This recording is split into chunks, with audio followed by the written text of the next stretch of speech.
Hello and welcome to this final PowerPoint on Unit 4 of the WJEC Criminology Level 3 qualification. We've got to the end. It's AC 3.4, in which we are evaluating the effectiveness of the agencies in achieving social control. And for those who've been following all these PowerPoints over Unit 2 and Unit 4, you may have noticed that I'm a bit of a fan of Exeter Chiefs rugby, and that I've been wearing a different Exeter Chiefs top in every single video that I've been doing. Now I leave for the final PowerPoint with my loudest and most ridiculous shirt that I could find. So without further ado, let's crack on, because this PowerPoint is huge, because this is a really important AC. So what this topic is doing is examining the main agencies of social control, and it's asking you to evaluate how effective they are in achieving their aims, how effective they are in achieving social control. So we're going to look at the police, the Crown Prosecution, the judiciary, prisons, probation service, and charities and pressure groups. Now there's always a question in the exam on this AC. Sometimes there's two, usually worth 9 marks. I've seen 18 marks of this in an exam, and I absolutely categorically guarantee you there will be a question that says evaluate the effectiveness of, and then it will insert one of these words here, in achieving social control. Going to be 9 marks. Sometimes you might get 2. So this is a really important AC, and I make no apologies for going into this in quite a bit of detail. So if you're going to evaluate, you're going to need to give arguments as to whether or not each specific agency is effective in achieving social control, and you're going to need to back that up with evidence for and against. Now the evidence can either be in the form of statistics or case studies or both. But if you're aiming for the absolute top mark brackets, you are going to need some stats and you're going to need some case studies. Now this PowerPoint is absolutely littered with case studies and stats. You're not going to need to learn every single one of them, but I'm trying to ensure that there's enough there for you to pick out some arguments for and some arguments against for each of these agencies of social control, and you can just choose the case studies or stats that sit best with you and you can find easy to remember. So it's important, before we do anything else, to know the key aims and objectives of each agency, so you can therefore make an evaluative judgment against them. And of course that's absolutely key. You evaluate against the aims and objectives of each of these agencies. Are they doing the job that they're supposed to do?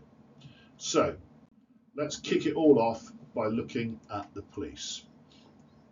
So the main aims of the police are to keep peace and maintain order, to protect life and property, to prevent, detect and investigate crime, and to bring offenders to justice.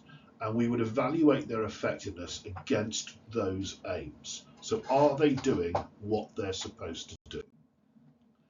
And I'm going to start by looking at arguments that would say they are doing this. They work in the community to prevent crime. They try to keep the public safe and combat antisocial behaviour. So that, I would argue, is keeping the peace, maintaining order, protecting life and property, preventing, detecting and investigating crime. And the evidence I would use for that is the fact that we have neighbourhood policing of local areas, and we use police community support officers. So the fact that there is neighbourhood policing and they're working in the community to prevent crime means they fulfil 3 of those aims to some extent. What you've got to do in terms of your evaluative judgment is work out, where does this sit? Do the strengths outweigh the weaknesses, etc., etc. The police also have the power to issue notices ordering people to cease unacceptable behaviour and, if necessary, refer matters to a court. Now that is all about the aim of bringing offenders to justice, and the evidence you can use for that is the powers granted to the police under PACE 1984. There you go, fixed penalty notice. And finally, the police are made up of numerous specialist units trained to deal with issues such as terrorism or incidents involving weapons. And that's all about those aims of keeping the peace, maintaining order, protecting life, property, preventing, detecting and investigating crime. So, and you could use the evidence of just quoting that you know their specialist units such as CID, traffic, the National Crime Agency, drug squad, you name it. You can go back to my PowerPoint when we looked at that AC 1.2, when we looked at the role of the police, and you can use that there. Okay, well there you go. So traffic and horses and mounted police are used. So also, police are often first to appear at the scene of a crime, and they're always contacted in an emergency. So that's all about that aim of keeping the peace, maintaining order, protecting life and property, etc. And the evidence you can use for that is the 999 call centres and emergency calls. They provide crime prevention advice, and that would meet the aim of keeping the peace, maintaining order, protecting life and property and preventing crime. And the evidence for that is they have dedicated crime prevention officers within local areas. So there's a list of some of the strengths of the police, some arguments you can use to say, yeah, they are effective in bringing about social control, getting people to behave and toe the line. Now, plenty more of other things you could use, but I've just shoved those ones in for you. Now, if you want to flip it on its head and say, well, are they effective? What are the arguments to suggest, or what's the evidence to suggest that the police are not effective? What I would advocate using is the Peel report. Now, this is the Police Effectiveness, Efficiency and Legitimacy report that is produced by His Majesty's Inspectorate of Constabulary, and it's produced every couple of years, and it shows the state of policing. It gives the inspection findings of various police forces that have been looked at in that inspection window. So the next few slides are going to look at the findings of the Peel report 2023 to 25. So it inspects each of the 31 separate police forces in England and Wales, and provides 5 separate grades for 12 distinct areas. And I would say that the report is pretty damning on most areas of police performance. So if you look at this slide here, here's a breakdown of the various forces that they looked at, and you can see the titles that they are being graded against. This is police powers, to have treated the public fairly and respectfully. That's preventing and deterring crime. This is about responding to the public, investigating crime, protecting vulnerable people. And if you look down here, that's good. The greens are good at outstandings. The orange is adequate, and the red is requires improvement, and the purple is inadequate. And for the vast majority, particularly of these three, it's pretty damning. So let's drill down into that. So it does say, so you can use this as a strength as well for the Peel report, it does say that recording data about crime and preventing and deterring crime, the police and antisocial behaviour, reducing vulnerability, should say deterring crime and antisocial behaviour and reducing vulnerability, it's all one category, are generally good. But the gradings for responding to the public, investigating crime, protecting vulnerable people are in most cases either inadequate or requires improvement. So that's some really strong evidence to suggest actually they are not bringing about social control. It suggests they're not fulfilling any of their 4 aims, and therefore they're not effective.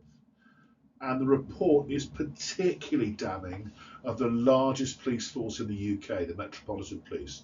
And these were the gradings for the Met. They had no outstandings or good. They had 1 adequate, and everything else was requires improvement or inadequate, which is our largest territorial police force. So pretty unimpressive there for the Met. So, carrying on from that, His Majesty's Inspector highlighted several other issues that the police force needed to address, particularly regarding the service they provide to the public. He said too many forces make decisions based on poor data or insufficient analysis of data. He said forces were far too often having knee-jerk reactions to long-term problems and weren't working proactively enough to prevent issues arising in the first place, so shutting the stable door after the horse has bolted. He said first-line supervisors are critical to improving performance and developing the right culture in forces, but they're not getting the investment and support they need. So an issue with funding, which we've looked at in previous ACs. And the public is too often being failed at the first point of contact. Long call delays, in particular non-emergency 101 calls, and again on resources, the workforce is under-resourced, under-skilled, not enough forces doing enough to understand why such a large proportion of its workforce are leaving, and they've got no plans in place to tackle it. So basically the police are losing very experienced officers, and you've got an inexperienced police force. So pretty damning there on the Peel report. And to add further grist to the mill, Andy Cook, who was, there he is, the Chief Inspector of the Constabulary, said, "We found a wealth of examples where police forces are performing well, but forces must learn from each other and should consider if the positive practice described in this report can be applied in their own area."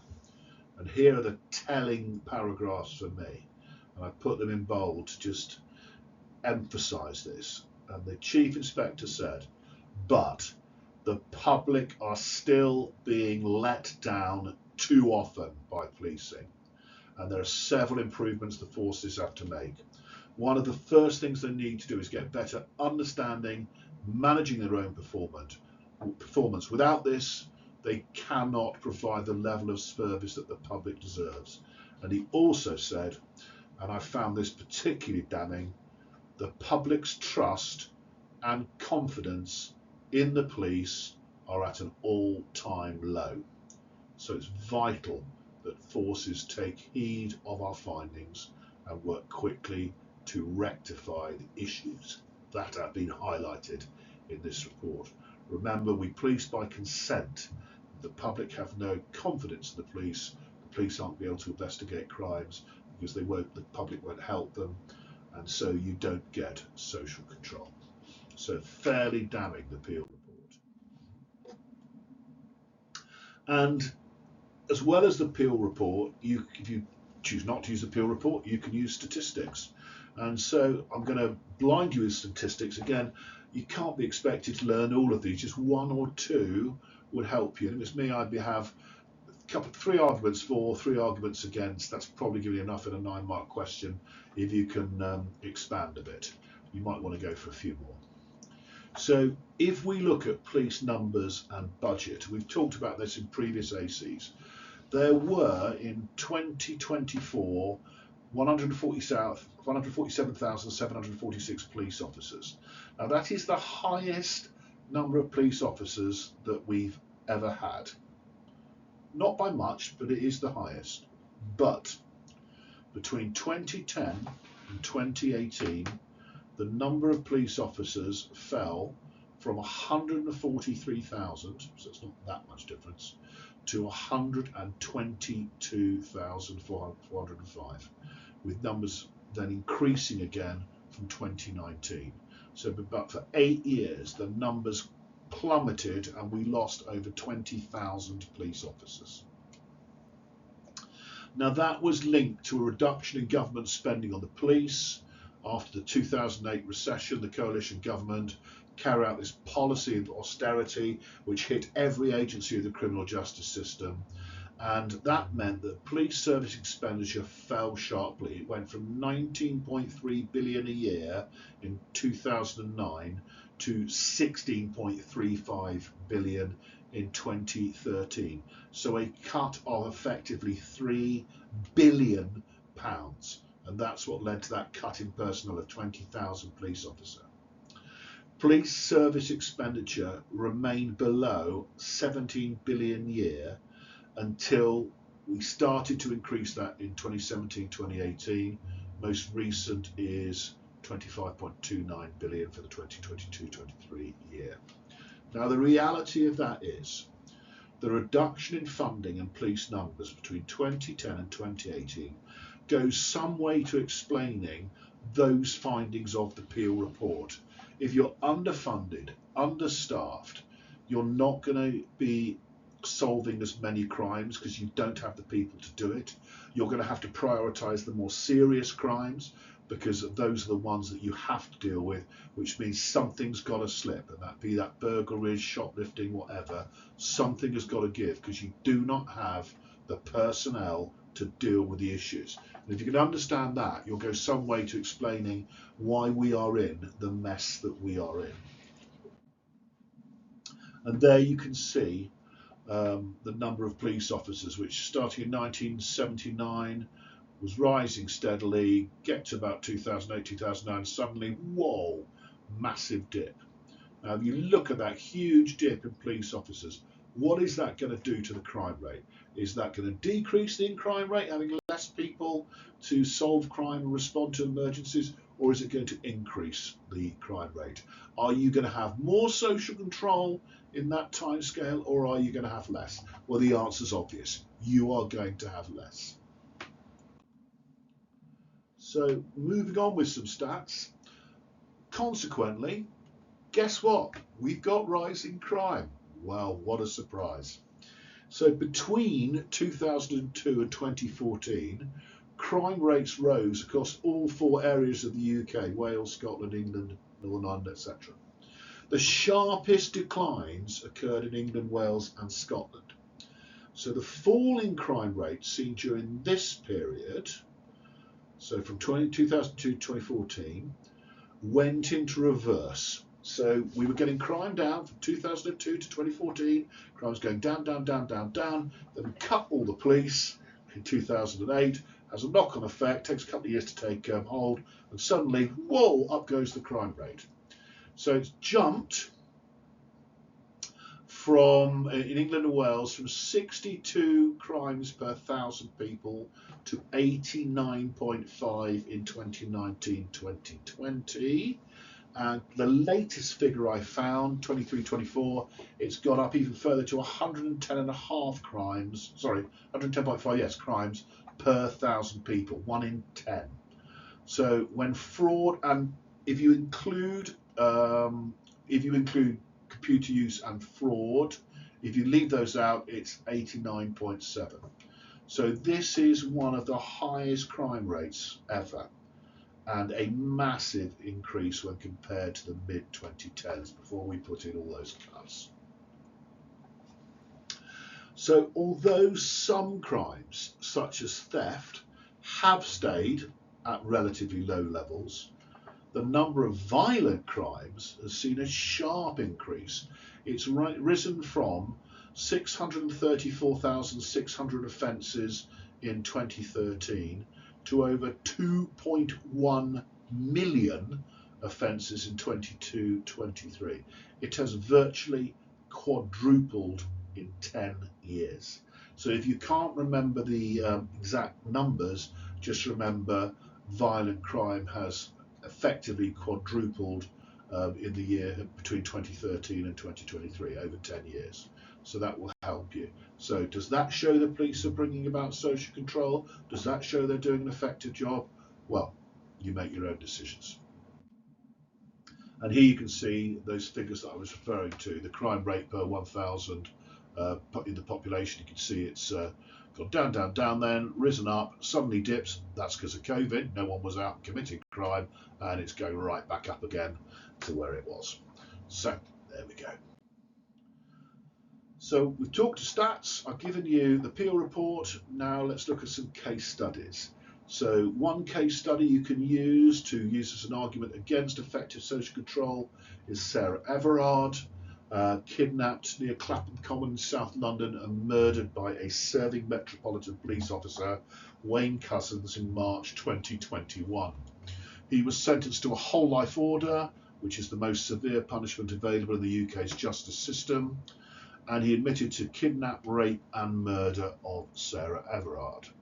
Now, the Metropolitan Police was criticised when some officers used excessive force against women who gathered in London for a vigil in Miss Everard's memory, and he was sentenced to another 19 months behind bars for three offences of indecent exposure shortly before he abducted, raped and murdered Sarah Everard. So the key thing here was the police knew that he had been accused of indecent exposure 3 times whilst he was a police officer, and they did nothing about it. He wasn't thrown off the force, wasn't disciplined in any way, shape or form. And that meant his criminality escalated and he ended up murdering Sarah Everard. So if they'd been on the ball and they dealt with it as opposed to sweeping it all under the carpet, it would have been fine. But they didn't.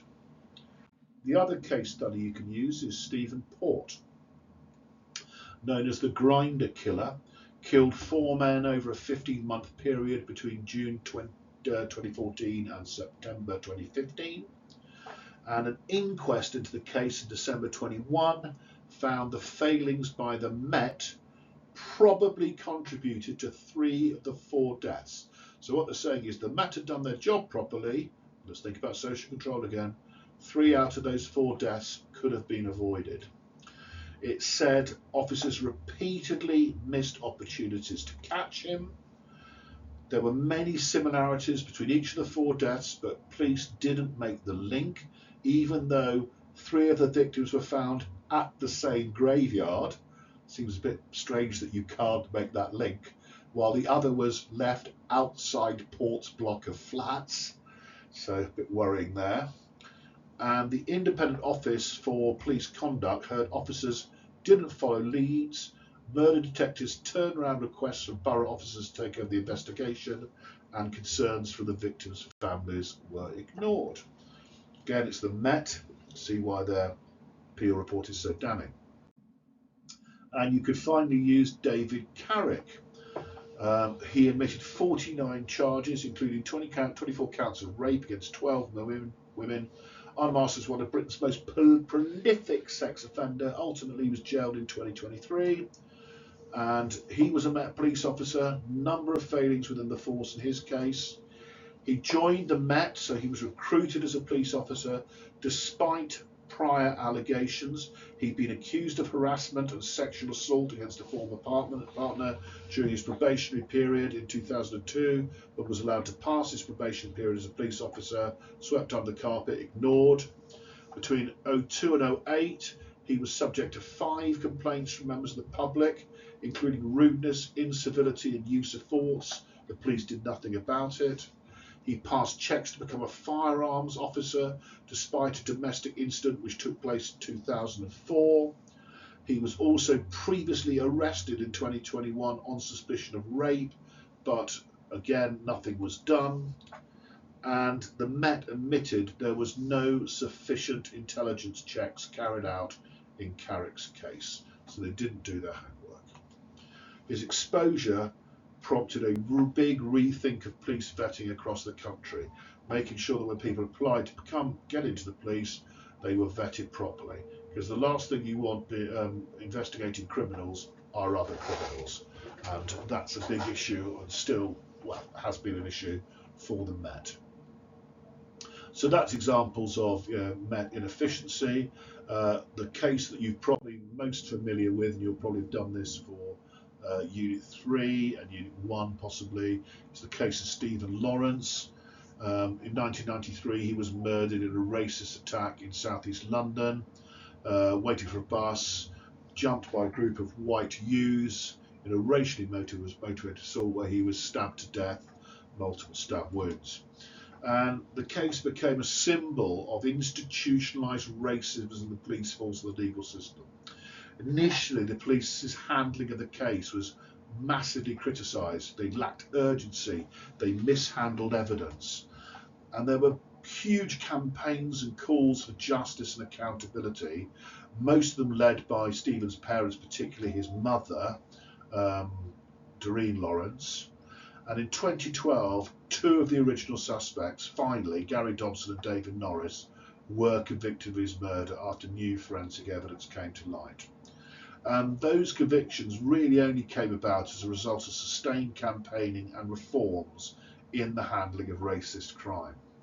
And the resulting public inquiry, known as the Macpherson Report, found that the police were institutionally racist and made up over 70 recommendations to improve policing and the justice system with a particular focus on race relations. So if that wasn't enough, they can't investigate crime properly, they're incompetent, they're also racist.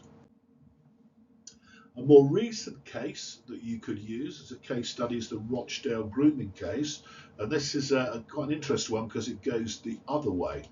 So this case involved a group of men in Rochdale who were convicted of sexually exploiting underage girls. Now the case came to light in 2012 where 9 people were found guilty of offences including rape and trafficking girls for sex and conspiracy to engage in sexual activity with a child. The case also led to further investigations and convictions, with a total of 42 men being convicted 10 years later in January 2024. Now, the victims were mostly white British girls who were targeted and groomed by the perpetrators, who were predominantly of British Pakistani origin. And the case highlighted significant failures by both the local authorities and the police to protect the victims, and it led to widespread criticism and calls for better handling of such cases. And for once, this isn't the Met, this is the Greater Manchester Police. So despite multiple reports and warnings about the abuse, the police really didn't do anything. The investigations that were launched were under-resourced, not very thorough, and that basically meant that many of the perpetrators weren't apprehended until 10 years later, and the abuse continued during that 10 years. And the police also failed to provide adequate support and protection to the victims. Many of the girls felt they were left vulnerable were ignored and therefore left vulnerable to further abuse. There was no effective communication and coordination between the police and other agencies such as social services. And the main reason why this was the case is because the perpetrators were British Pakistani in origin. The police sort of swayed the other way from Stephen Lawrence and was so worried about being seen as racist or politically incorrect, they didn't address the offending of the perpetrators. So another failing, but a slightly different way of looking at it. But nevertheless, a failing and a very unpleasant one. You can delve deeper into that case if you want. It's fairly recent. So, tying on for that idea of racism and bias, we could drill down a little deeper. So we know that in the Macpherson report talked about the police being institutionally racist and made various recommendations, but there is lots of debate about the police's relationship to minority ethnic groups, and these concerns still continue after the Macpherson report. For instance, recruitment of, this is a good thing, so you could use this as a positive, recruitment of officers from minority ethnic backgrounds has increased within the police, but minority ethnic officers still remain underrepresented, particularly in the senior ranks. It would still be true to say, despite all the work of the Macpherson report, stop and searches are still disproportionately used against black and other minority groups by the police. And if you are from a minority background, you are disproportionately more likely to be tasered by the police than if you are white. And all this adds to this concept of policing by consent. Because if the police can't establish a positive relationship with all sections of the community, that's going to hinder their ability to investigate and clear up crimes and therefore achieve social control. So that's the police. You've got numerous examples, stats, case studies that you can use to weigh up whether they're effective or ineffective and come to a judgment on what you think overall. Okay? And you could perhaps see some of the reasons why they're not as ineffective as they could be due to those budget cuts, etc. So pull it all together and come up with your own answer. And I recommend doing some practice evaluation questions on each of the agencies, because you're going to get one of them. And just keep practicing it, get those stats together and those case studies. So let's move on and have a look at the Crown Prosecution Service. Now, let's look at its aims first. We know it decides what cases should be prosecuted, and every charging decision it makes is made on that two-stage test, that full code test, evidential and public interest in the Code for Crown Prosecutors. So it determines the appropriate charges in more serious or complex cases and advises the police during the early stages of investigations. It prepares cases, presents them at court, and provides information, assistance and support to victims and prosecution witnesses. Don't forget that last one, because people tend to concentrate on the first three and then forget that they have to assist and support victims and prosecution witnesses.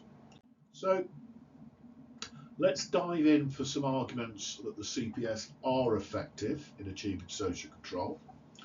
So the first argument you can use is that they're independent, they're completely separate from the police and the government, so that gives them a sense of they can't be influenced by anyone else, so they're less biased. That can only be a good thing. You've got that full code test that's applied to every case. That gives a uniform and fair approach and allows a due process model of justice to be implemented, where the innocent are less likely to be locked up. And I think I'd use or refer to CPS Direct. That's a 24/7 out-of-hours service that the CPS run in England and Wales, and that provides legal advice to police on whether to charge a suspect with a criminal offence. Now, it primarily handles cases where a suspect can't be released on bail and therefore can't wait for regular business hours for a decision. So the police got someone, they don't want to release them on bail, it's over the weekend, they're umming and ahhing about what decision they need to make, they ring CPS Direct. So the CPS Direct prosecutors remotely review the evidence, apply the code, make charging decisions, and that ensures that justice is delivered promptly and efficiently around the clock, and that can only be a good thing. At the same time, you can use, like I used the Peel report for the police, you can use this for evidence. Mind you, can use this evidence both ways. That is the Crown Prosecution Service Annual Report and Accounts. The latest one is for 23-24. So this is the very latest data. What does it have to say about the Crown Prosecution Service, this official document? Well, I would see this as a real strength. They prosecuted over 490,000 cases, with 4 in every 5 leading to a guilty plea or verdict. So 80% guilty or a guilty plea. That's pretty good, I would argue. And that is bringing about social control, because bad people are being found guilty.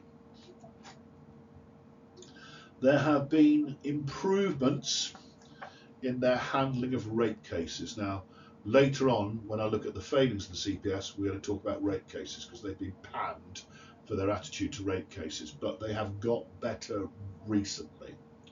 So in 2021, a joint national action plan was launched to try and deal with rape cases more effectively. And it would be true to say that since that's happened, there's been a 95% increase in referrals for a charging decision by the police, and 152% increase in charge volumes for adult rape cases. So that's pretty good. And they've also recruited 194 specialist trained rape and serious sexual offences staff into their rape and serious sexual offences team. So they've trained up the staff to help out in that very complex criminal case. And at the same time, in that financial year, they have recouped over 105 million from confiscated orders to deprive thousands of criminals of their ill-gotten gains. So that's where they recoup the proceeds of crime. They can use that to subsidise pay back to the taxpayer. So that's quite good. And there you have a chart that looks at the percentage of guilty pleas at the first hearing. They divide the year up into quarters. So quarter one starts in April, it's the financial year. So April, May, June, July, August, September, etc. And it moves on. I should say quarter three. I don't know why it doesn't.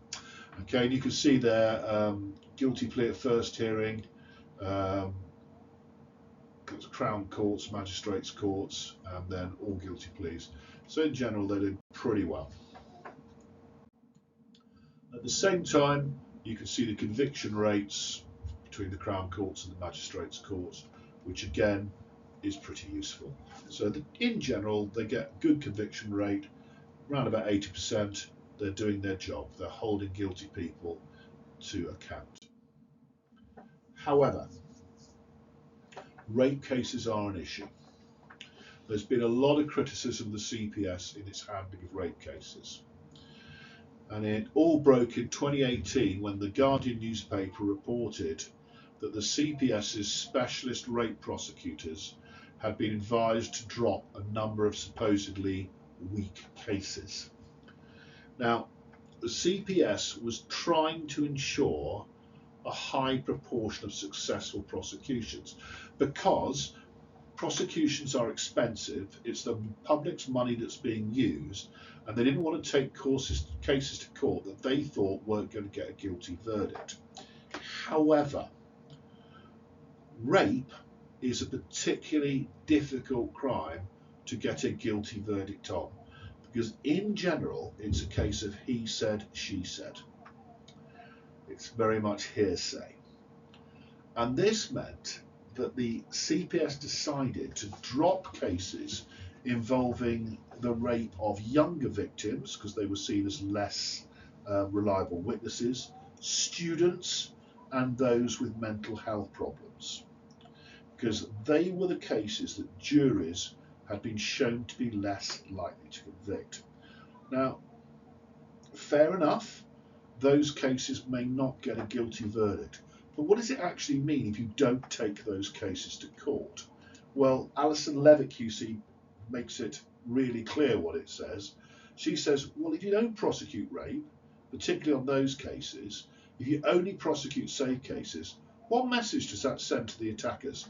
It sends the message to the attackers that target vulnerable people, target young victims, target students, and target those with mental health problems. Because if you do, you will not be prosecuted, you'll get away with it. And that was the whole issue there. Now, this quote comes from the State of Policing Report of 2021, and it talks about the investigation and prosecution of rape allegations. So this is what it says. The statistics also include rape, an offence with a consistently low conviction rate. Defendants accused of rape or serious sexual offences are typically more likely to be not guilty compared with those accused of other offences. It's difficult to comprehend the intensely stressful effects of protracted delays in the system on rape complainants and those accused of rape while their cases await trial. And this is making the point that getting the evidence, bringing the trial, some trials are now taking over 2, sometimes 3 years to come to court. Now, if that's the case, and you're a victim of rape and you're waiting for the perpetrator of the crime to be prosecuted, and you're waiting 3 years, it's all building up inside you, that is not a good thing. Remember, I talked about that final aim to look after victims of crime. Have they done a good job there? In July 21, we and His Majesty's Crown Prosecution Service published the first of 2 joint inspection reports on the police and the CPS's responding to allegations of rape. While we found examples of effective individuals and team in every force and CPS area, here's the crux. The criminal justice system's response to such allegation too often lacked focus, clarity and commitment. We also found that it failed to put victims at the heart of building strong cases. Go back to that fourth aim of the Criminal Justice Service. This is despite the national focus by the government, policing and the CPS on improving outcomes in such cases. Quote, there needs to be an urgent, profound and fundamental shift in how rape cases are investigated and prosecuted. So not great. And here on this chart, you can see how it has changed slightly. This is the number of receipts from the police, how many times rape is reported. So you can see rape is getting better at being reported and recorded. If we actually look at the percentage of charges as a result of that, has it really improved that much? And that is what the 2021 report is saying. So more evidence there. As ever, funding has had a big issue for the CPS. Its current funding for this financial year is 728 million. Now, money is a bit of an object because you can see that how the funding has dipped over the years, like all agencies of the criminal justice system. But actually, the issue is much more about staffing for the CPS. In 2018-19, there were 5,600 full-time equivalent CPS staff. If you go back 8 years, they had roughly 2,500 more. So they've lost, compared to where they were in 2010, they had just over 8,000 staff. 2018, 8 years later, dropped to 5,684. And they currently have 7,000. So they are still in 2024, still 1,000 less staff than they were 14 years ago. So there's a huge issue with staffing. And these historical funding cuts and reduction staff, coupled also with the impact of COVID, has meant that it takes the CPS longer to bring a case to court. And that impacts on the accused as well as the victims of the crime. And you'll see what I mean by that when we look at the prison system and the amount of people that are being held awaiting trial in our prisons today. So let's have a look at case timings. Now this is the median, the average time from offence to completion for cases at the Crown Court fell by 8%. So at the moment, the average time waiting between doing the offence, from doing the offence and the coming to court is effectively a year for a Crown Court. Okay, pre-COVID levels it was 253 days, so 100 days less before COVID. And if we go to a magistrate's court, it's about 184 days, so about 6 months. But that's the average, which means some will be quicker and some will be a lot longer. So that is the criminal court statistics quarterly, October to December 2024. So when I talked about rape cases and people waiting 2-3 years, you can see why that is the case. So is that a good thing, bad thing? Is that their fault? COVID hit, we got a backlog of court cases, we haven't cleared it. We've also had a big strike by solicitors, and that meant there was a further backlog of court cases, cuts to staff. There are reasons behind it, but then you've got to assess and evaluate, are they achieving social control? Certainly when they bring cases to court, then most of the time they're getting a guilty verdict, but are they achieving social control?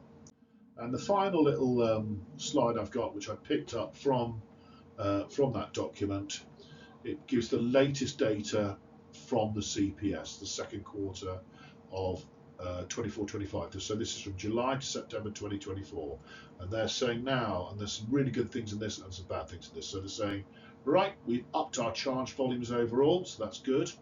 We have got a 13.4 increase in rape flag prosecutions, so getting there on rape. We've got a 2.2 increase in overall convictions, well done. We've got a 14.6 increase in hate crime prosecutions, good. Charge volumes are up for all crime, rape, domestic abuse and hate crime, so that's really good. However, this one here is up and down. The proportion of consultations that were completed within 28 days has improved, but the average time for referral to charge has increased, so that from time of being charged to going to court is getting longer.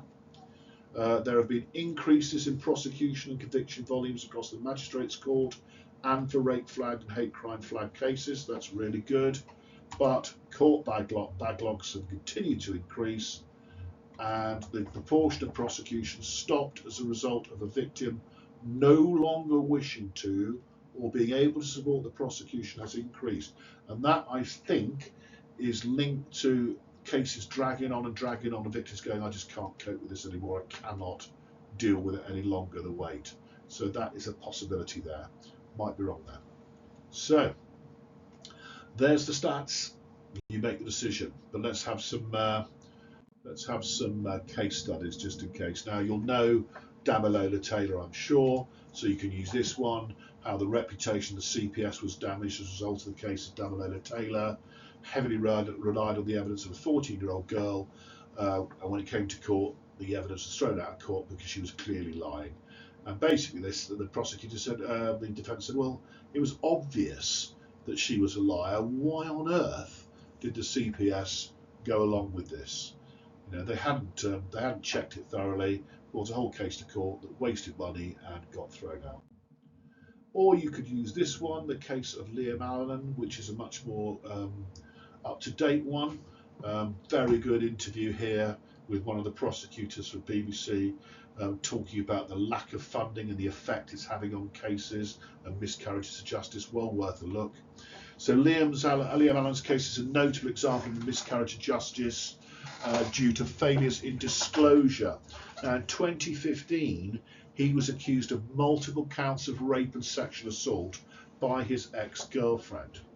And the case, and talk about these cases dragged on for 2 years while Allen was in legal limbo, accused of rape.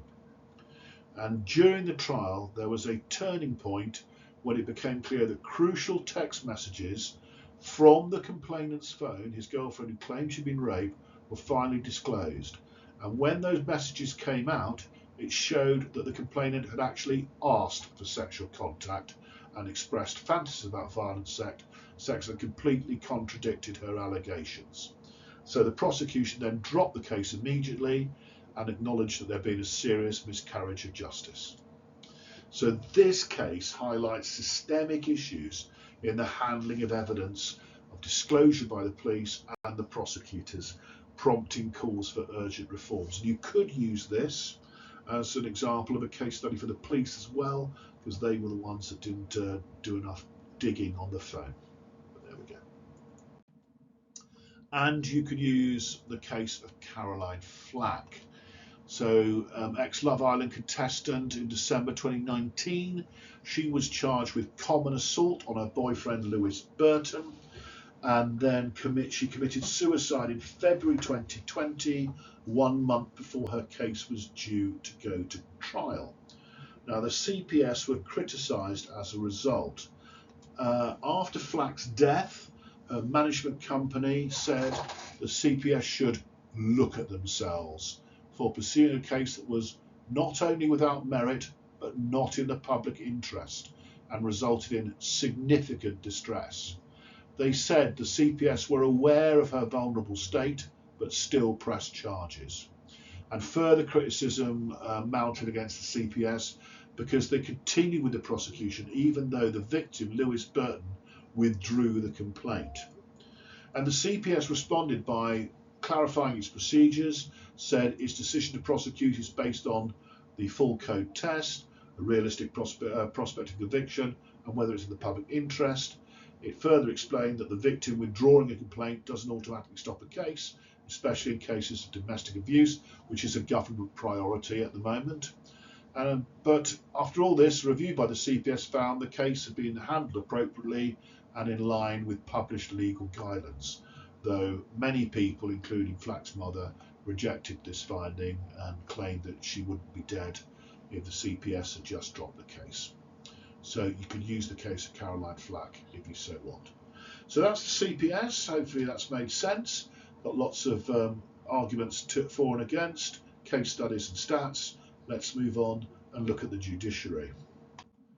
So, when it comes to the judiciary, what are their primary aims that we have to evaluate them against?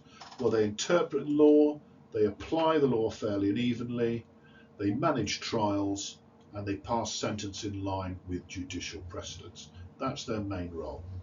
So, let's look at some arguments for them achieving effective social control. So, I think you could argue that because judges are highly trained legal professionals and they're bound by judicial precedent, that means the law is going to be applied fairly and evenly, and that can only be a good thing. And, this is a big and, despite media perceptions, and the media perceptions you always get are all judges are really lenient, there's absolutely no evidence to support this view, and in fact all the evidence is to the contrary, because the length of sentences handed out by the judiciary has massively increased over time. If you look at this chart, you can see how in 2010 is in the blue, that was the average custodial sentence for each of the crimes, and here we can see what it is in 2023, and in every single case sentences are longer. So judges are not being lenient. If anything, they're being more harsh in response to this tough on crime, tough on the causes of crime, almost right realist approach to the justice system that we've had recently. And the other thing to support this is the fact that if a sentence given in a Crown Court appears to be very low or unduly lenient, anyone can ask the Attorney General to examine the sentence under what's called the unduly lenient scheme within 28 days of sentencing. Now, if judges were being unduly leniently, there'd be a lot of cases referred, but in 2023, only 139 cases were referred, and of those, only 93 had the sentence increased.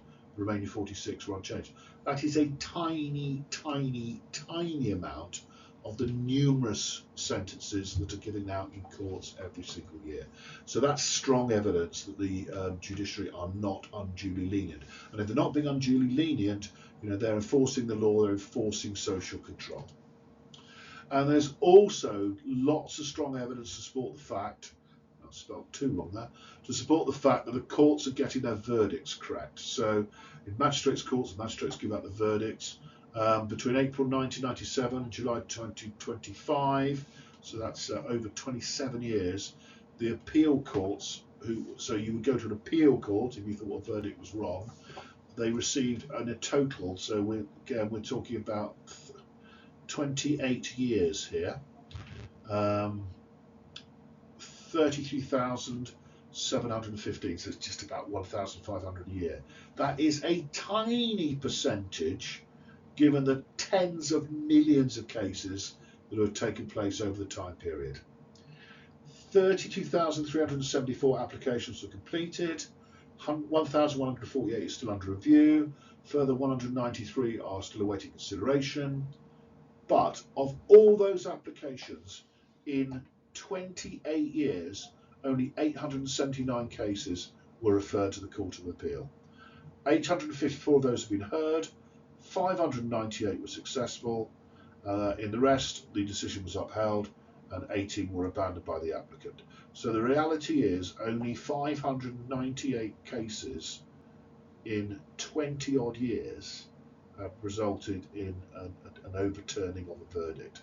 So this tiny percentage of successful appeals suggests that the verdicts given by the courts are correct and the judiciary are fulfilling their role effectively.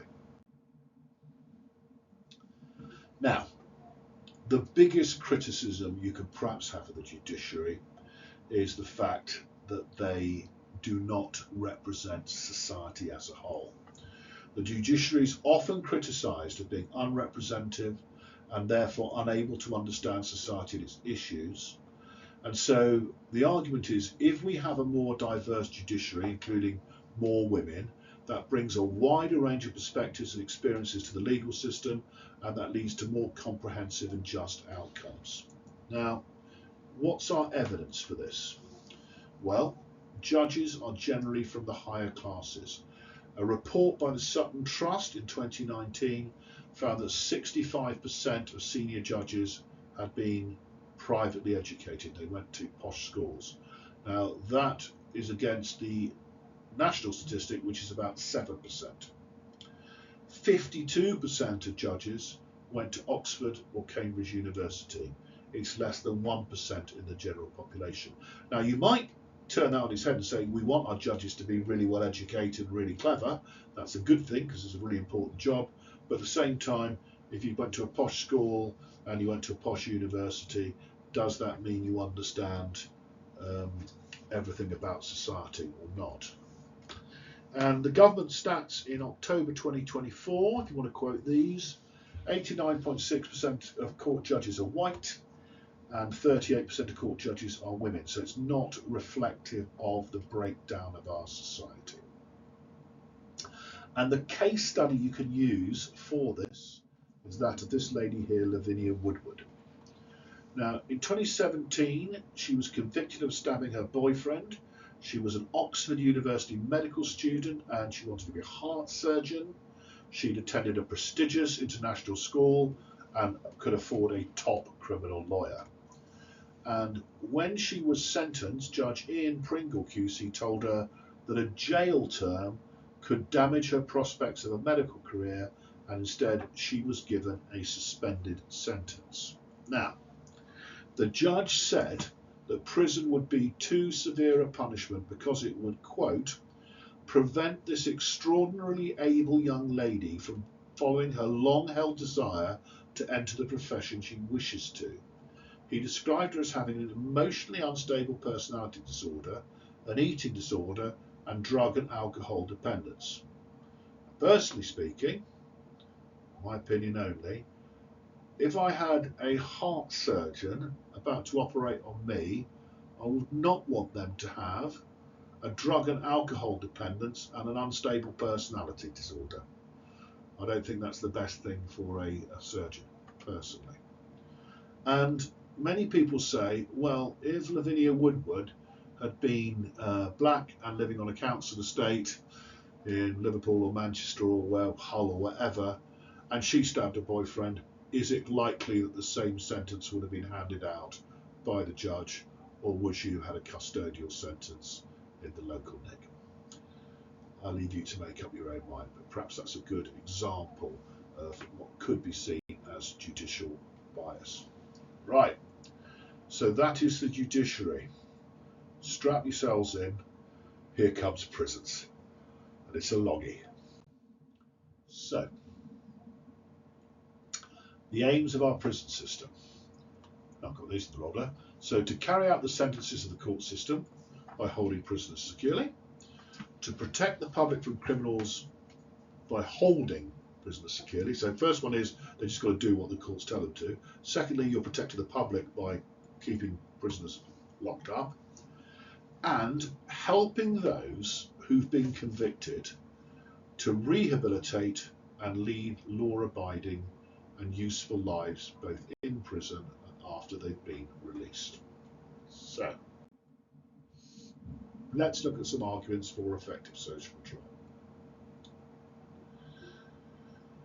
So let's look at first aim. To carry out the sentences of the court system by holding prisoners securely, protect the public from criminals by holding prisoners securely, help those who've been convicted to rehabilitate. Now, in 2023-24, there were 9 prisoner escapes recorded in England, Wales, compared with 8 in 2022-23. So I think you could argue that certainly in that aim, holding prisoners securely, and that one, protect the public from criminals by holding them securely, I think you could argue, yep, they've done it, because we have relatively few escapes, 8 or 9 a year. It's not very many. So generally, if they're banged up in prison, they don't escape. Also, in 2023-2024, 1,300 prisoners volunteered in our prison system as listeners, and provided over 14,000 hours of emotional support to other prisoners. And that's a scheme run by the Samaritans, and a charity that supports people in crisis. And I made a typo there just so this supports the third aim, actually. You know, you're about rehabilitating, help people, perhaps holding prisoners securely as well. Okay, so that's really good. So there's two positives there. But the evidence suggests that prisons actually are not particularly effective in achieving their own aims. Critics argue that the prison system's in crisis, and prisons are in many cases unable to exercise effective control over their inmates. Now, I am unashamedly, in this PowerPoint, going to argue that that is the case. So I could find very few positives about the prison system at all. We know it's in crisis, it's overcrowded, etc., etc., etc. And I think if you are going to evaluate the prison system, you get a question on it, I think you come down on the side of it is not effective in achieving social control. And I am going to use this document, and I'm going to use it at length to justify why I think prisons are not effective in achieving social control, particularly about ensuring that people are rehabilitated both in prison and outside of prison, and also that they are kept safe and don't break the law whilst in prison and outside of prison, because that is key. So I'm going to use this document called the Bromley Briefings, and I'm going to use the latest one, which was published in February 2025. I read through the whole thing. It was one of the most depressing reads I've ever had to look at. And it's a series of twice yearly publications. It's published by the Prison Reform Trust, provides statistical and factual information about prisons and the justice system in the UK. It's named after Keith Bromley, a supporter of prison reform and human rights. And these briefings are a key resource for anyone needing up-to-date reference data on prison conditions, populations, health and rehabilitation efforts, all the things they're meant to do. So let's dive into the Bromley Briefings. So, a direct quote from the first page. It's difficult to overstate the challenges facing our prison system today.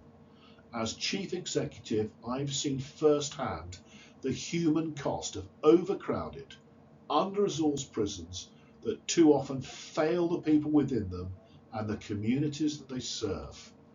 This year's Bromley Briefing paints a stark picture. A 25% increase in self-harm incidents among men, the highest ever recorded levels of self-harm among women, and a 27% rise in self-inflicted deaths among male prisoners. With a further 5 prisons receiving urgent notifications last year, the Chief Inspector has turned his attentions towards the lack of purposeful activity in our prisons, a direct consequence of overcrowded prisons that have lost all sense of their primary purpose, which is to create order, predictability, and the opportunity to reset. Instead, get ready for this bit, the headlines have been dominated by images of filthy squalor, prisoners either acquiring addictions or worsening them, and getting into the cycle of debt and violence. Organised crime within prisons is now being seen as a threat to national security. Social control? No. So, let's have a little look at it. So we can see here from this chart, which I took directly from, everything from this is from the Bromley Briefings. Scotland, England and Wales have the highest imprisonment rates in Western Europe, and the prison population has risen 93% in the last 30 years and is predicted to rise by 10,000 people by 2027, unless the government does something about it. We know from looking at previous PowerPoints that short prison sentences are less effective than community sentences at reducing reoffending, and yet we use community orders less. So if in doubt, prison sentence of less than 12 months, 63% chance of reoffending. Community order 56, suspended sentence order 54. So short sentences do not work. We know that prison sentences are getting longer. Almost 3 times as many people were sentenced to 10 years or more in 2023 than 2010. Longer sentences have an impact. I'll explain all of this as we go through. The average prison sentence is now 67.8 months, over 2 years longer than it was in 2010. This chart shows you how that has changed, particularly for indictable offences, got much, much longer. Almost all offences now receive a much longer custodial sentence than they used to. At the same time, there's a huge amount of recalls to prison, which demonstrates that prison isn't rehabilitating offenders. These are people who've been released on licence, on parole, and then reoffend and get recalled straight back to prison. So if you look here, recalls by women is in the blue, recalls by men, and look how the number of recalls is shooting up in recent years. And of course, if they've been recalled to prison, what's that going to do to the prison population? Oh, it's going to make it bigger. And I talked about this delay in the court system early on. People that are held on remand is a real issue. So this is when you are innocent, you have not been found guilty, and you are being held in prison awaiting trial. And remember, if you are then found guilty, any time you spent on remand will be taken off your sentence, but if you're found innocent, tough, you get no compensation. So people on remand account for almost 1 in 5 of the prison population, 19%. There are around 17,000 people in our prisons who are awaiting trial. Some are awaiting sentencing, but the vast majority have not been found guilty. And that's the key. They're innocent until proven guilty.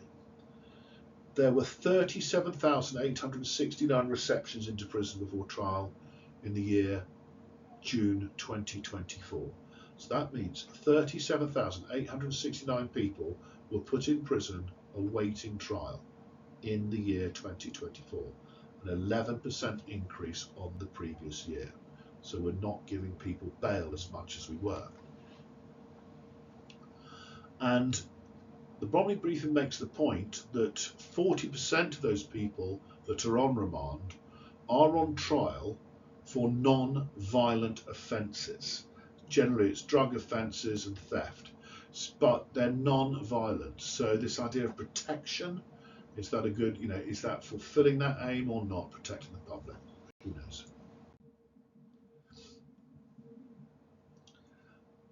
So we know that people may also be remanded to custody after they've been found guilty but are yet to be sentenced. So of that, there's about 24,500 of those in the year, what have done there? In the year 2024 up till June 2024, 21% more than the previous year, so they're up. In 2023, 8% of people remanded in custody by magistrates court were then acquitted, so they were found not guilty, and 10%, a further 10% got a non-custodial sentence, so wouldn't have been in prison anyway. In the Crown Court, 13% and 16% respectively were acquitted and given a non-custodial sentence, so it's even higher for the Crown Court. So these people are on remand, roughly 10% of them either are acquitted or they're not given a custodial sentence, so that adds up to about 20% for 20% of the people in prison for waiting trial of magistrates courts, and 29% of people in prison awaiting trial, they wouldn't have gone to prison anyway. And almost a third of self-inflicted deaths, suicides in 2023, were by people held on remand, and nearly a fifth of self-harm incidents. So it is a massive issue. And that leads us on to deaths in prison. So here you can see self-inflicted deaths are nearly 4 times more likely in men in prison than men in the general population. So here are the number of people who died in prison in the year to September 2024. Red is all deaths, blue is natural causes, because people do die of natural causes, but as you can see, self-inflicted deaths are ticking away. So, not good. In the last 5 years, 20% of suicides occurred in the first 30 days of arrival in prison. Almost half were in the first week. Inspectors in the Bromley briefings were concerned about the 27% rise in self-inflicted deaths in men's prisons between 2022 and 2023. They said the quality of learning reviews following self-inflicted deaths was poor or even absent, and the prison and probation ombudsman recommendations were not routinely reviewed, so prisons weren't learning from that. And there were 2 murders in prison in 2023, and there have been 9 in the last 5 years. Remember, part of that, the purpose of the prison system is to maintain law and order whilst they are in prison as well. We've still got murders happening, we've still got suicides happening, and self-harm. So on to self-harm. Self-harm by women in prison hit a record high of 20,834 incidents last year. Now, I would just point out that there are not 20,834 women in prison. It's about 5,000, which means that the people that are self-harming aren't doing it once, they're doing it multiple times. Okay. The number has already nearly doubled between 2013 and 2022, so it's doubled over the last 10 years. But in June 2022 and 2023 alone, it increased by 2/3 within a year, and a further 3% in the next 12 months. So a real issue. 10 years ago, there were 1,600 self-harm incidents per 1,000 women in prison. It's now 5,785 per 1,000 women. So think of not every woman is self-harming. So think of the number there. It's immense. And self-harm incidents among men rose by over a quarter last year to 55,531. The rate of self-harm per 1,000 men in prison has more than trebled in the last decade. So here you can see the number of incidents 2013, now here we are in 2023, a decade later, 3 times the amount. And here you can see the breakup. Women are disproportionate, that's men, that's women. So a huge difference, self-harm in prisons. At the same time, prisoners got more violent. Recorded assaults by men in prison decreased during the pandemic, but after the pandemic rose by 24% last year, nearing pre-pandemic levels. Assaults by women increased by 28%, the highest level ever recorded. And the assault rate per 1,000 men in prison is 76% higher than a decade ago, at 327 assaults per 1,000 prisoners. And it's 543 incidents per 1,000 women. That's more than 2.5 times higher than 10 years ago. And this gives you the blue is assault on fellow prisoners. The purple is assault on staff, and you can see how that's increasing as well. Okay. Then we move on to prison conditions.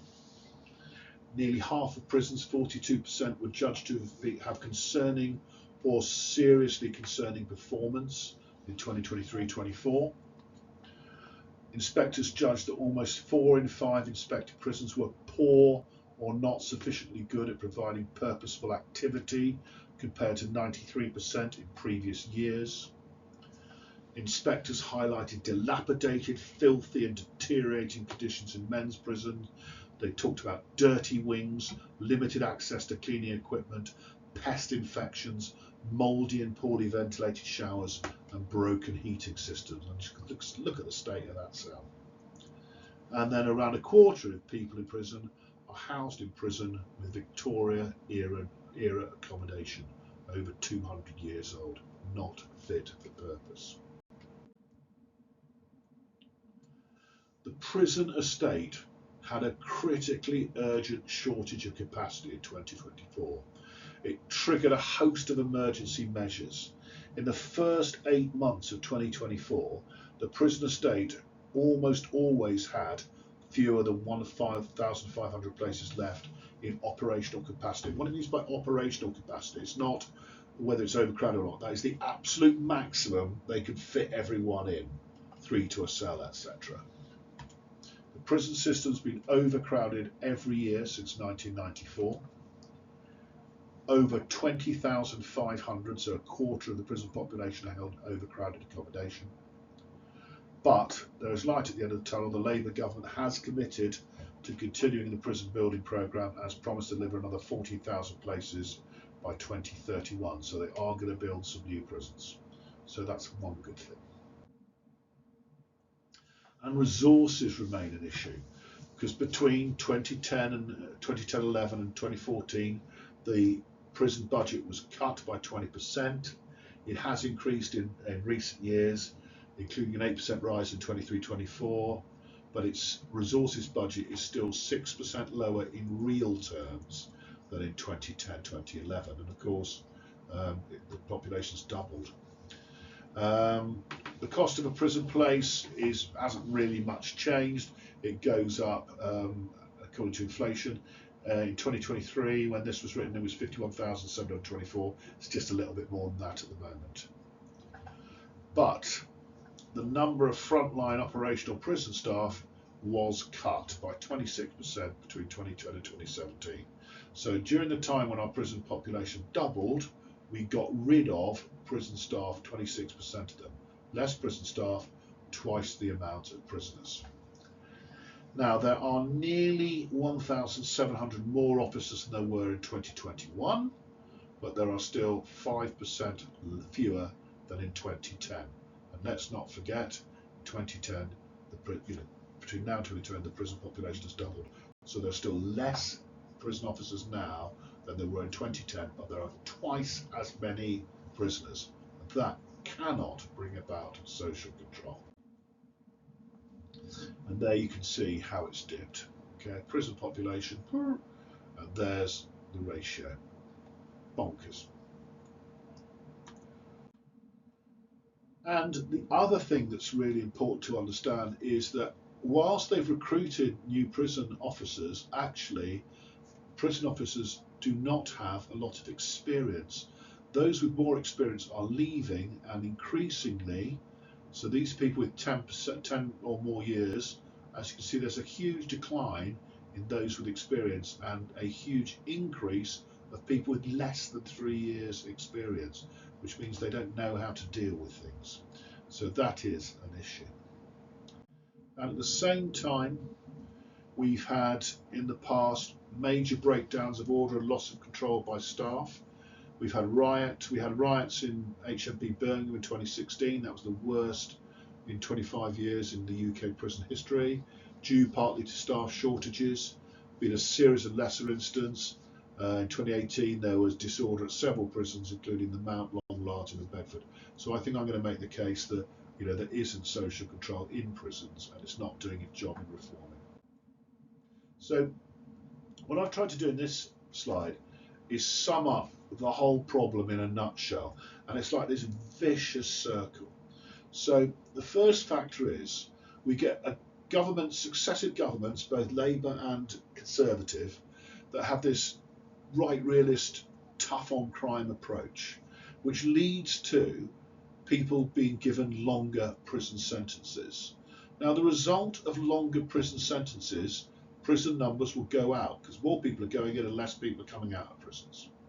The second factor is you cut funding, and if you cut funding, that means there are fewer resources available to help people at risk of committing crime in the outside world. Because it wasn't just prison and police that happy, mental health services had their prison cut, drug rehabilitation services had their funding cut. So people who could have helped people and kept them out of prison are no longer available. What does that lead to? Well, the result is they commit crime and prison numbers increase even more. At the same time, factor 3, we had these cuts to prison officer staffing, and increase in prisons. So that meant that prisoners had less time to spend. They had to spend more time in their cells because there weren't enough staff to deliver rehabilitation, education, etc. So prisoners being banged up for 20 hours, 23, 24 hours a day. The result, you've got prisoners banged up for 22 hours a day in their cell. They become bored. That leads to increase in self-harm. They use drugs to relieve monotony, and then consequently they are unable to be rehabilitated because there aren't the staff doing the rehabilitation with them. And of course, we then have the fourth factor, which is the increase in prison numbers, which means that even more prisoners are competing for those limited resources to help them rehabilitated. So the result of that is even longer periods in cells, greater boredom, more self-harm, more use of drugs, and even more of an inability to rehabilitate. Which then means, factor 5, because they've not been rehabilitated, when they're released, either at the end of their sentence or on licence, they quickly reoffend and return or are recalled to prison. What does that mean? An even bigger increase in prison numbers, further compounding all of the factors above, and we just repeat ad nauseam with this perfect vicious circle that no one can seem to break. And that is the issue in a nutshell. And if you could somehow explain that to the examiner, you're going to do all right. Okay?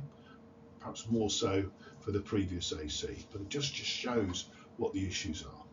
So let's move on to the probation service. We're nearly there, only 2 to go. So the aims are to protect the public by rehabilitating offenders, reducing reoffending, and supporting victims. How do they do this? Well, they do it by managing approved premises for offenders with a residence requirement on their sentence.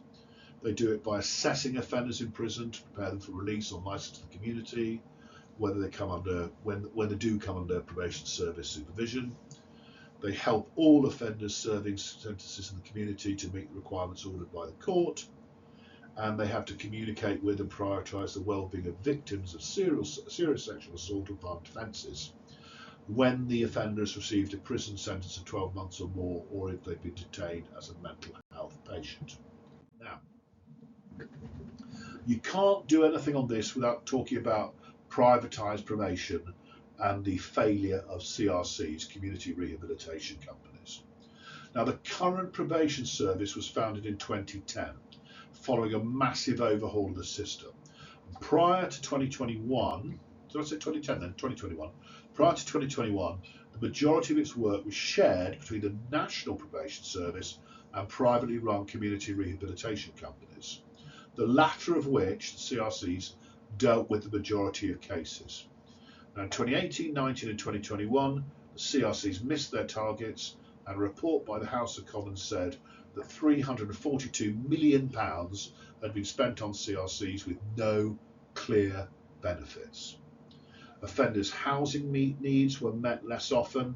So if you're with a CRC, about 54% of cases had their housing needs met, whereas if you're with the National Probation Service, the minority, 70% were met. With the CRCs, often only supervised the offenders over the phone. They provided inadequate protection for victims and their children when domestic abusers returned to the community. And CRC probation officers were carrying higher caseloads than those in the public sector because the companies were cutting staff to save money. So all of that you can use as evidence that the probation service wasn't doing a good job when the CRCs were about. But obviously they have now gone. So the current probation service, which has been going since 2021, well, probation officer, here's my arguments for it being effective. Probation officers, you have to be academically qualified and highly experienced in managing offenders, including those of high risk, those undertaking community orders and those on release of prison. So, not just anyone can become a probation officer. We know that community orders are much more effective than other punishments, such as custody, and the probation service are the people that oversee community orders. So they must be doing a reasonably good job if that's the case. We know that probation has the power to assist offenders in accessing treatment for drugs and alcohol addiction, which, as we know, if you can cure that, gets rid of criminality. And we know that the probation service manages approved premises so that offenders who can be provided with accommodation as they try and settle back into the community. Well, all the above is true, but what your evaluation has to be is this being done effectively? And how can we tell whether it's being done effectively? Okay. We can look at the argument, we can look at the probation annual report. The latest one I've got is for 2023. Now, take this with a caveat, because remember they rejigged the whole of the probation service in June 2021. So the new system hasn't really had a lot of time to embed itself. But if we go with what we have, which is this report, and I'm going to use this as evidence that perhaps it's not effective.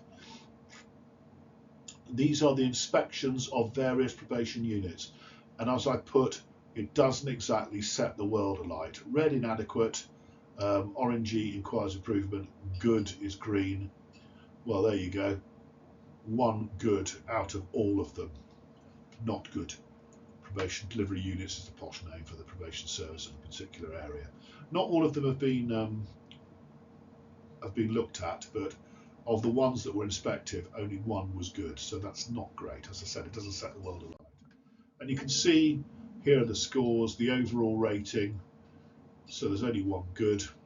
Leadership, staffing, services, information and facilities. So that's between January and August, January 22 and August 23.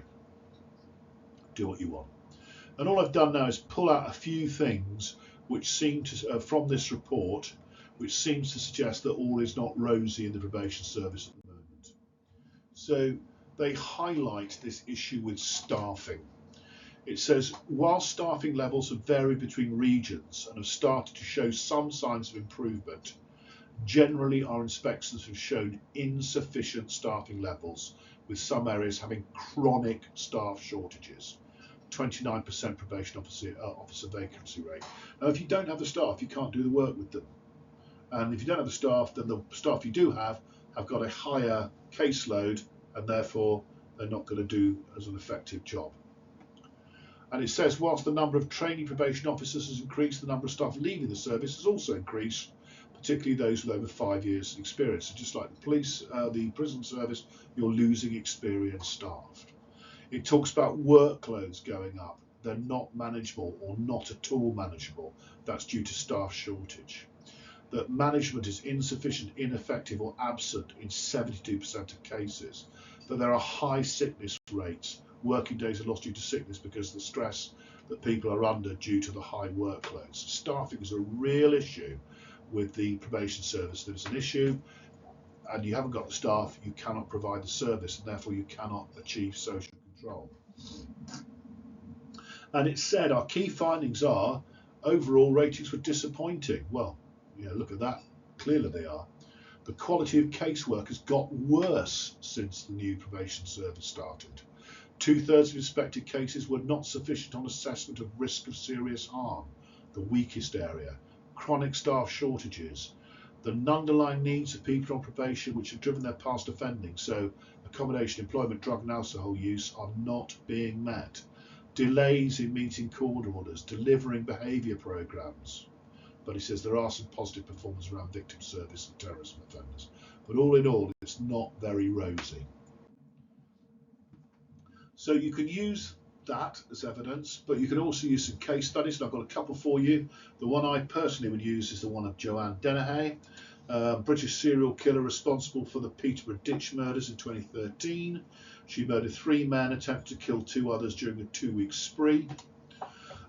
Victims were Kevin Lee, a property developer, and her lover, Lucas Slobosewski, Polish national who used to drink and share drugs with her, and John Chapman, who was her housemate. Slobosewski was killed between March the 19th and 29th in 2013. Lee and Chapman were killed on March the 29th, 2013. So she then travelled to Hereford, where she randomly stabbed 2 men who luckily survived. When she went to court, she pleaded guilty to all the charges, was sentenced to life imprisonment with a whole life order, diagnosed as psychopathic, antisocial and borderline personality disorders. But when she committed these crimes, she was under the supervision of the probation service when she committed the Peterborough Ditch murders. She'd been given a 12-month community order for assault and controlling a dangerous dog, and despite that, they didn't monitor her properly. She missed appointments frequently and there was no comeback. Inexperienced staff were assigned to her, so that meant that someone as complex as her needed an experienced member of staff assigned to her. They didn't do that, and they failed to assess the risk of her. That was highlighted in the previous couple of slides in the PowerPoint. Although this happened a good 10 years before the reshuffle of the probation service, but they didn't assess the risk she posed adequately, and so that was a major issue.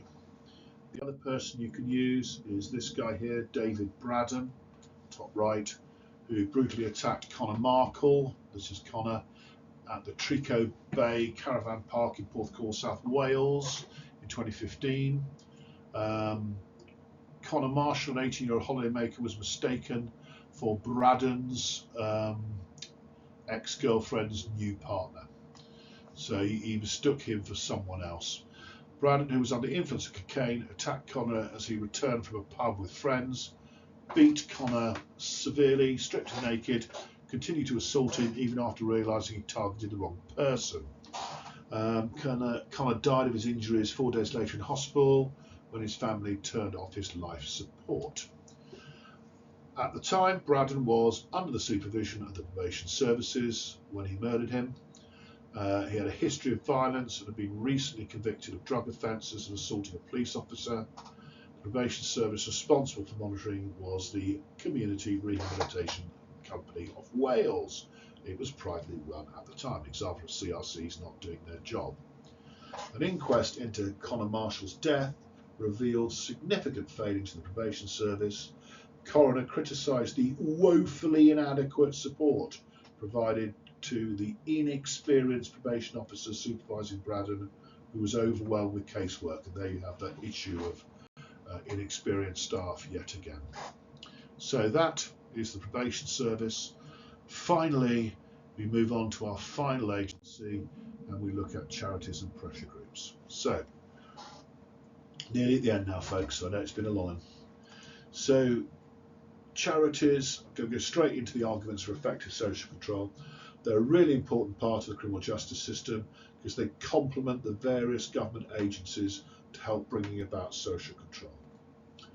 They're better placed to reduce offending and reoffending than government agencies in general because they've got a strong commitment to one particular group or issue, and they've got specialist knowledge of people's needs, and they're strongly motivated to help and may therefore go the extra mile in a way that the government or privatised agencies may not do. And they support offenders with things like housing, welfare benefits, offer practical support. This helps prevent reoffending and so bring about social control. And one of the charities that does that is Prison Reform Trust. There's plenty of others as well. And there are charities that support those in prison, improving social control in prisons, such as the Howard League, but there are many more. Charities such as the Prince's Trust support young people, and they run an initiative to help ex-offenders make a positive transition back into the community, again, bringing about social control. They have numerous successful campaigns to help prisoners and aid in achieving social control. There's lots of those in detail in my PowerPoint for charities and pressure groups for AC 1.2, but I've given you some examples in the following slides, and any of these you can use as a case study. So if we take campaigns by the Howard League for penal reform, the child arrest campaign was really successful and reduced the number of child arrests and children behind bars. That brings social control. The books for prisoners, which was successful in reintegrating books back into prison so that relieves the boredom. That brings social control. The women's bail hostels campaign, again, that brings social control. So all these campaigns you can talk about and say they're good case studies. You don't need all of them, but just one or two is fine. If we take NACRO, you can talk about End Friday Release, which I've done at great length in my previous PowerPoint. So you could use the End Friday release, or you can use the Call to Connect campaign, where they're currently campaigning to for prisoners' rights to make phone calls and not be charged the earth and be charged a reasonable amount. So all those campaigns will be of use. So we move on to our final slide of the whole course. Finally, we are there. So I would say, if we're going to argue against charities having effective social control, I would say the big thing is they are limited by their finances. They're funded by voluntary donations and membership subscriptions, and they've got to therefore persuade people to donate so that they can provide the support to the criminal justice system. This income's not guaranteed, and that therefore is going to impact on their effectiveness. And you've got lots of different charities working in the criminal justice system, and they're all competing with each other for support. So there's only a limited amount of money going around, and they're all competing for a share of it. Also, people may not want to provide funds that help those who've broken the law. They'd rather the money spent on the NHS, finding a cure for cancer, schools, etc. And the other thing is, charities can't force a government to take note. They can't force them to act upon a recommendation, and they can't force them to implement their proposals. They've just got to put their case across and hope. So I would say the key thing here against them being effective is, if they don't have the necessary finances, they haven't got the necessary funds to bring about social control. And that is the big issue for charities.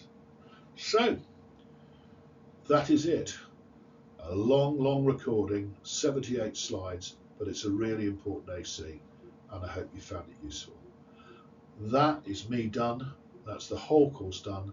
I hope you've enjoyed it as much as I've enjoyed making these. Have I enjoyed them? I don't know. Take care. Go Chiefs. Bye-bye.